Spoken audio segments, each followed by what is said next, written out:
আমাকে বললো এরপরে বগুলা কলেজে হবে। বগুলা কলেজে আমাকে ডাকে না কেন কে জানে, বুঝতে পারি না।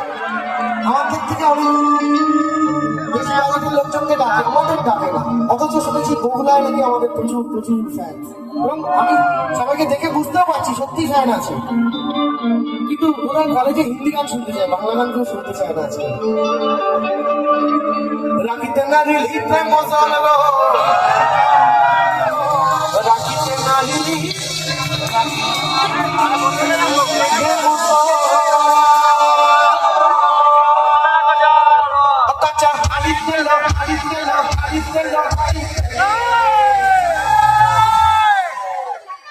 রাখিতে নারী লিখতে